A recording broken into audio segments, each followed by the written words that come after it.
This all would have taken place roughly 10-11 years ago. Over 2 years, we had moved into this older house in Abu Dhabi, UAE after living in another house in the city for 2 years. It was a creepy house, very normal, and in a pretty populated area that was gaining more popularity. The house was quite old, built well on the outside, and made from concrete but was showing its age on the inside. I never felt anything weird about the house, just annoyed at how often a pipe would leak or paint would need to be touched up. However, I very vividly remember 2 moments in that house. First, I was sleeping in my sister's room with my sister and mother. I must have been around 10 years old, with my sister being 5. I didn't like sleeping alone and neither did my sister, so we often shared rooms with our parents. I remember randomly waking up in the middle of the night, with no idea why, and after a few minutes of lying there awake, I heard a surprisingly loud, female scream. It scared me. I woke my mother and said, "Did you hear the scream?" To which she responded it was probably just the cats, but I knew it wasn't cats.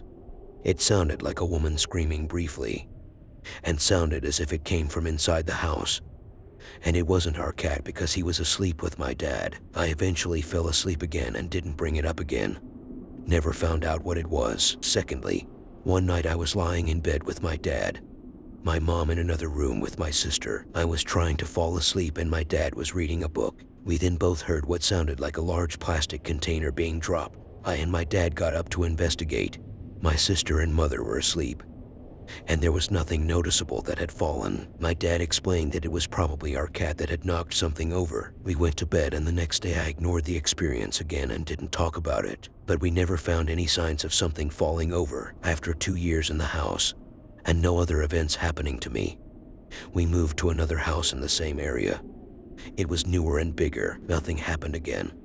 But a few years later I bring up my story to my mom one day, who then reveals that I wasn't the only one to experience strange things in that house. She explains how one night when I and my sister were sleeping in our rooms, my dad had gone to bed to read a book while my mom stayed in the living room to finish a cup of tea. My dad was lying on his side reading when he vividly remembers feeling my mother get into bed with him. He even said, "You finished that tea quickly," but when he turned around, no one was there. My mother was still drinking tea in the living room, and I and my sister were asleep in our rooms. He struggled to fall asleep that night. Another time my mom's friend had come over to meet my mom and see the house for the first time while I and my sister were at school, and my father was at work. My mom's friend, we'll call her Linda, was sitting in the living room while my mom made coffee for the two of them. Linda then sees my father walk up the stairs to the second floor. She greets my dad. Let's call him John. "Hey John, good to see you." My mom comes out of the kitchen with coffee and questions who Linda was talking to.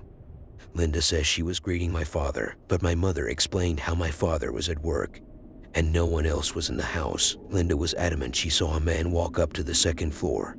My mom and I went upstairs to check and find no one there. Linda left immediately and took a few months before she came back. Finally, the scariest of them all, my mom was watching my sister while I was at a friend's house, and my dad was at work. My sister was playing in her room while my mom read a book in the same room. My mom got up briefly to go to the kitchen and pack some stuff away. When she gets back, my sister is coloring with some crayons. My mom's confused as she always keeps the crayons on the top shelf in a cupboard with the door closed because my sister went through crayons crazy fast. She asked my sister where she got the crayons, to which my sister replied the man gave them to me. My mom was alone in the house and had left my 4-year-old sister alone for only 2 minutes. This freaked my mother out a lot, and she never told anyone about it. After moving out, many of our friends told my parents how they disliked coming to our house. They couldn't say why but said it had a strange feeling to it, and my mom never told me about the incidents, as to not scare me. 10 years later, we haven't experienced anything ever again, but we all still very much remember and dislike talking about that house.